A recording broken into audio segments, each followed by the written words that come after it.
Hello everyone. चलिए देख लेते हैं मार्केट कहाँ मोमेंटम कर सकता है और हम कल कैसे मार्केट को ट्रेड कर सकते हैं। कुछ रीज़न के कारण पिछले कुछ वीडियो नहीं आए, सॉरी फॉर दैट। अब कंसिस्टेंसी बनी रहेगी। हाँ, जो हम पहले से एक चीज़ फॉलो कर रहे हैं वो है हमारा एक फिबोनाची लेवल, जो हमने इसी टाइम पे ड्रॉ किया था। पहले फिबोनाची का अपर लेवल हमारा 21,800 था। अब जब अगला हाई बना, अब ये हमारा रेजिस्टेंस जोन है। We are currently trading at Fibonacci zone. अच्छे से हम ट्रेड कर रहे हैं और हम हर लेवल को रिस्पेक्ट भी कर रहे हैं। नाउ अगर हम देखें तो फर्स्ट ऑब्वियस ये हमारा सपोर्ट जोन है। ये हमारा सपोर्ट जोन है। एवरी टाइम हम यहाँ पे आके सपोर्ट लेते हैं। अब कल के लिए हम ये ट्रेड कर सकते हैं मार्केट में ट्रेडर्स कि द मोमेंट मार्केट का अगर गैप अप, बहुत बड़ा गैप अप ओपन होता है तो ये तो हमारा रेजिस्टेंस जोन है। काइंड ऑफ यहाँ से सेलिंग आ सकती है। 22,000 तो बहुत बड़ी बात हो गई। 21,900 के आसपास की सेलिंग आ सकती है मंडे के दिन जब मार्केट ओपन होगा तब। अभी तो बहुत बड़ा गैप डाउन ओपन होता है तो ये हमारा सपोर्ट जोन है। 21,500 हमारा सपोर्ट हो गया पहला।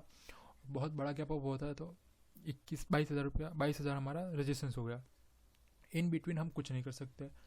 अब 15 मिनट की चार्ट देख लेते हैं कि हाँ एक्चुअल में हम ट्रेड कहाँ ले सकते हैं। कल अगर एक ट्रेड बनता है तो कैसे बनेगा, क्या बनेगा। एक छोटे टाइम फ्रेम में आप देखेंगे द मोमेंट इट ब्रेक 21,820 के ऊपर जाए तब हम इसमें लॉन्ग कर सकते हैं।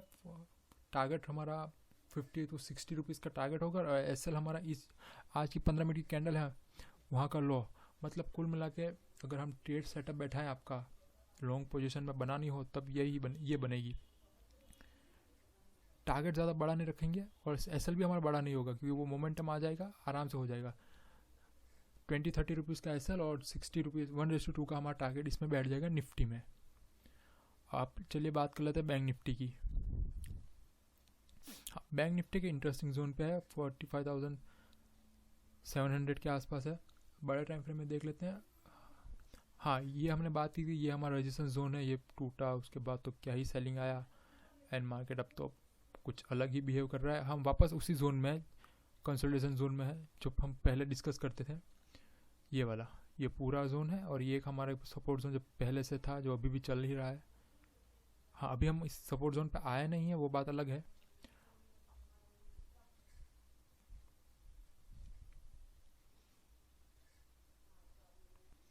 हाँ, तो बैंक निफ्टी में हम ये बात करेंगे इसमें ट्रेड कब बनेगा। एक सिंपल ट्रेड हमारा ये बन सकता है क्योंकि एक ये ट्रेंड लाइन, एक तो बड़े लेवल की ये ट्रेंड लाइन है, पर हम इसको अगर अभी अंदर नज़रअंदाज करें और एक छोटी सी ट्रेंड लाइन माने कि हाँ इस ट्रेंड लाइन का ब्रेकआउट पर हम ट्रेड लेंगे बिकॉज कि ऑलरेडी 46,300 का हमारा रेजिस्टेंस जोन है। यहाँ पर आके मार्केट वैसे भी रेजिस्ट करेगा। हाई प्रोबेबली है कि हम इस एरिया के आसपास ओपनिंग दें और उसके बाद ये पहला टारगेट यहाँ पर हम कंसोलिडेट करें, उसके बाद इसको ब्रेकआउट करें तो ऊपर का हमारा टारगेट है। अगर पहला टारगेट तो हम यही रखेंगे 46,300 का, क्योंकि द मोमेंट हमें जब ये यहाँ पर ब्रेकआउट मिलता है ओपनिंग पे 45,800 के ऊपर ब्रेकआउट मिलता है तो हम इसको 46,300 के लिए टारगेट के लिए हम इसको ट्रेड कर सकते हैं। अगर हम देखने जाएँ तो ट्रेड हमारा सेटअप ऐसे बैठेगा। हमें साइडवेज ओपनिंग या फिर बहुत बड़ी गैप ओपनिंग, मतलब 150 पॉइंट की अगर गैप ओपनिंग मिलती है तभी हम ये ट्रेड लेंगे। और एसएल हमारा छोटा होगा। एसएल ये 300, मतलब 400 पॉइंट का एसएल हो गया। 400 पॉइंट का एसएल होगा, उसके सामने हम 400 पॉइंट का टारगेट ही रखेंगे 1:1 का। हाँ, हम इसको ट्रेलिंग कर सकते हैं, ये बेस्ट पोजीशन है। हाँ, अगर नेगेटिव ओपनिंग होती है तो इग्नोर करेंगे। वापस जब इस आज का हाई क्रॉस करेगा, मतलब लास्ट मोमेंट आज की क्लोजिंग जब क्लोज करेगा तो हम इसमें ट्रेड लेंगे। अनटिल अनलेस अभी तो कोई मेजर ट्रेड है नहीं ये सब। हाँ, अभी कोई मेजर ट्रेड नहीं है क्योंकि मार्केट वैसे भी बहुत वॉलेटाइल है। हमें छोटे छोटे ट्रेड लेके ही काम करना पड़ेगा। That's a best condition, best situation we can do. ये एक हमारा ये ट्रेड हो गया बैंक निफ्टी में। छोटे टाइम फ्रेम में देखना हो तो हम ये देख सकते हैं कि हाँ मेजोरिटी यही कि द मोमेंट इट ब्रेक, आज का हाई ब्रेक करता है ना, या फिर आज का हाई ब्रेक करेगा। अगर साइडवेज ओपन होता है और थोड़ा स्लाइडली गैप डाउन ओपनिंग होती है उसके बाद अगर हाई ब्रेक करता है देन वेल गुड, हमें जाना चाहिए ट्रेड में, अच्छा टारगेट मिल जाएगा। अगर नेगेटिव ओपनिंग होती है तो कोई बात नहीं, 15 मिनट की कैंडल देखिए, 15 मिनट का हाई अगर ब्रेक होता है तो ही ट्रेड लीजिए, और वरना पूरे दिन इंतजार कर सकते हैं हम जब द मोमेंट आज का हाई क्रॉस हो। अब फिर निफ्टी देख लेते हैं, उसकी तो एक्सपायरी भी आने वाली है। फिर निफ्टी का अच्छा पोजीशन पे है कि हाँ मार्केट टूटा है, एक ब्रेकडाउन आया, रिवर्सल आया, वापस एक ब्रेकडाउन आया है मार्केट। हाँ फिर निफ्टी का ये सिंपल सिनारियो बन रहा है, टॉप टूटा, ऊपर आया, टॉप वापस ऊपर आ रहा है। अब हम इसको ट्रेड क्या करेंगे? एक पहला ट्रेड तो ये बनता है कि 22,000 इसका 50% है तो 50% इसने रिट्रेसमेंट दे दिया, पर सेल कब करें? सेल करने की बेस्ट पोजीशन क्या होगी? ये वाली, जब यहाँ पर ब्रेक डाउन आए तब सेल कर सकते हैं हम, एक ब्रेक डाउन आए तब सेल करेंगे फॉर ट्रेंड कंटिन्यूएशन। सिंपल है, वो ट्रेंड कंटिन्यूएशन ऐसे होगा कि हाँ मार्केट यहाँ आया, साइडवेज गया, ये ब्रेक डाउन किया, रिट्रेसमेंट किया, उसके बाद ये वापस 19,700 के आसपास, ये बड़ा टाइम फ्रेम पे ट्रेड हो गया। अब हम दूसरा क्या कर सकते हैं? हाँ अगर मार्केट यहाँ पर रिजेक्शन लेता है तो कोई ट्रेड नहीं। द मोमेंट कल अगर मार्केट इसके ऊपर गैप अप देता है, 280 के ऊपर गैप पे ओपनिंग मिलती है और 15 मिनट की कैंडल या फिर फर्स्ट 5 मिनट की कैंडल स्ट्रॉन्ग क्लोज होती है, तो हम इसमें ट्रेड ले सकते हैं। तो मोमेंट इट ब्रेक 20,280 283 के आसपास इसकी ओपनिंग हो, हम ट्रेड लेंगे। पहला टारगेट हमारा 380 100 पॉइंट का पहला टारगेट होगा, दूसरा टारगेट हमारा ये वाला होगा 550 का। हाँ इतना हम टारगेट अचीव कर सकते हैं। मोमेंटम में मोमेंटम में इंडेक्स जा भी सकता है। एसएल हमारा 50 to 60 पॉइंट का होगा, प्रीमियम भी छोटे होंगे, अच्छे से ट्रेड कर सकते हैं। इसका ये हमारा पहला टारगेट ये। हाँ एसएल मैं आपको बताता हूँ, एसएल यही रख, एसएल फिक्स है इसका 21,200, मतलब 21,200 के आसपास का, 21,195 20,195-93 का हमारा पहला एसएल होगा। पहला टारगेट होगा 20,380, दूसरा टारगेट होगा ये। बहुत बड़ा कोई बुरी पोजीशन, बुरी क्लोजिंग किसी में नहीं है ये, हम आराम से इसको ट्रेड कर सकते हैं पॉजिटिव के लिए। पॉजिटिव सेंटीमेंट से नेगेटिव होना होगा तो वो 1 या 2 दिन यहाँ पर साइडवेज होगा, एक उसके बाद ही हाँ एक चांस है कि यहाँ पर हमें फेक गैप अप या फिर फेक ब्रेकआउट दिख सकता है, तब हम देखेंगे एक छोटा सा एसएल लेके हम निकल जाएंगे। अगर हम आईटी देखें, आईटी को हम बड़े टाइम फ्रेम में ही देखते हैं तो हमें अच्छा सा व्यू मिलेगा। आईटी इग्नोर कीजिए, अच्छा चल चुका है। हम ऑटो को भी हमें अभी कुछ नहीं करना है, हमें एफएमसीजी को भी रहने देते हैं। नहीं बड़ा टाइम फ्रेम मतलब 1 आवर कैंडल देखते हैं, दिखनी चाहिए कुछ। हाँ अब दिखेगा, सॉरी एक बार आईटी देख लेते हैं। हाँ आईटी में तो हमने ये कहा था कि यहाँ उसके बाद हुआ वही जो हमने सोचा था, पर हाँ एक ड्रॉ डाउन आ गया उसके बाद तो गैप अप ओपनिंग ही। ऑटो भी हम अभी इग्नोर करेंगे बिकॉज फुल बहुत अच्छा मोमेंटम ऑटो में आ चुका है। हाँ एफएमसीजी में एक बाउंस बैक आ सकता है, बहुत clear cut back, because there is a, कहाँ यार ये रहा, क्योंकि ये इसका सपोर्ट जोन है। एफएमसीजी में नज़र रखिए, एफएमसीजी कोई भी अगले हम 1 या 2 वीक तक मार्केट अगर पॉजिटिव ओपनिंग देता है तो आप एफएमसीजी सेक्टर में जाइए, वहाँ पर जो भी स्टॉक गैप अप ओपनिंग दे रहा है उस स्टॉक को आप ट्रेड कर सकते हैं और अच्छा एक प्रॉफिट हमारा बन सकता है कैश ट्रेडिंग में। निफ्टी की भी जरूरत नहीं पड़ेगी, एफएमसीजी एक सेक्टर को हम नज़र में रखिए, एक फार्मा को रखिए, फार्मा एफएमसीजी को रोज़ देखिए आप, जो स्टॉक वहाँ पर आपको गैप अप ओपनिंग दिखे उस स्टॉक में आप ट्रेड कर सकते हैं।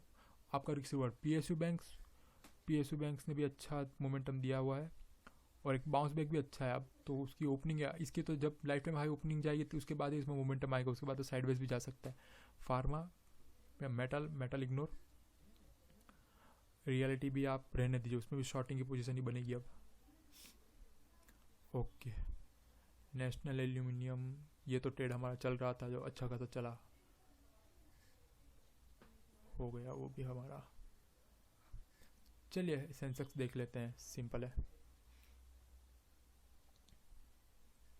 सेंसेक्स का भी हमारा सेम सिनेरियो चल रहा है, हम उसी रेंज में है और वो रेंज हमारे लिए अच्छी है, हर चीज़ फॉलो हो रही है। मार्केट यहाँ गिरा, उसके बाद गिरा पर वापस यहाँ पर मार्केट ऊपर चढ़ा, मार्केट यहाँ पर सिंपल है बाउंस बैक किया, अब वापस ये गिर रहा है। देयर इज़ अ चांस कि हम यहाँ से ट्रेंड कंटिन्यूस करके वापस नीचे आ सकते हैं। सेंसेक्स में सेलिंग, ब्रॉडर मार्केट में सेलिंग है, बट हाँ इंट्राडे में हम देख सकते हैं इंट्राडे में हम देख सकते हैं, आप FMCG देखिए और फार्मा देखिए, रोज FMCG फार्मा देखिए, हाईएस्ट गेनर देख लीजिए। और अगर फार्मा और FMCG और मार्केट तीनों दिन हल्के भी पॉजिटिव हो, मैं कहता हूँ 20-30 रुपीज़ भी पॉजिटिव हो, ओपनिंग हो फार्मा की, और उसमें हाई ओपनिंग वाला स्टॉक अच्छे से खासे ओपनिंग गैप अप हो जाए, 1.5% या 1% से ऊपर में ओपनिंग हो और टॉप गेनर में दिख जाए, उन फर्स्ट 3 स्टॉक को आप आराम से ट्रेड कर सकते हैं। दाव देख लेते हैं।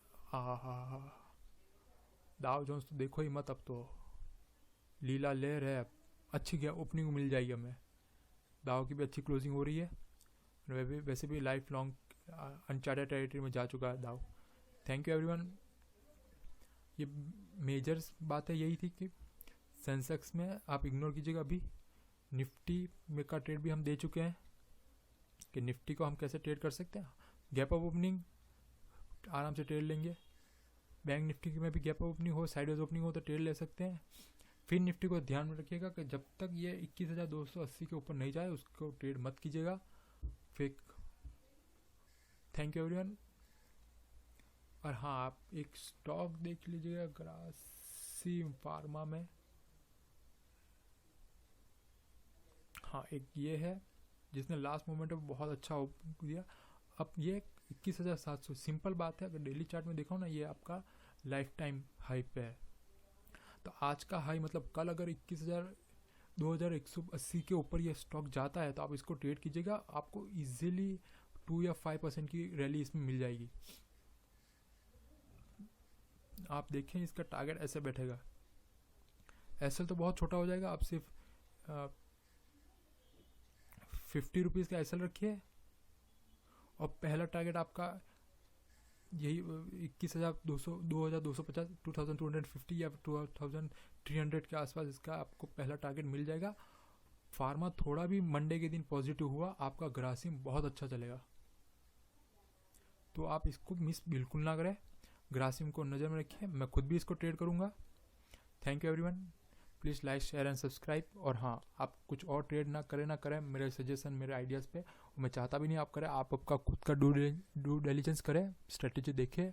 मैं एक व्यू दे रहा हूँ, आप उसको फॉलो करें, देखिए उस मेरा व्यू से आपके ट्रेड में कुछ वैल्यू ऐड हो तो that would be great for me. हाँ, ग्रासिम को मैं जोर दे रहा हूँ कि हाँ, ग्रासिम पर आप नज़र रखिएगा मंडे के दिन, वो आपके लिए अच्छा होगा। Thank you.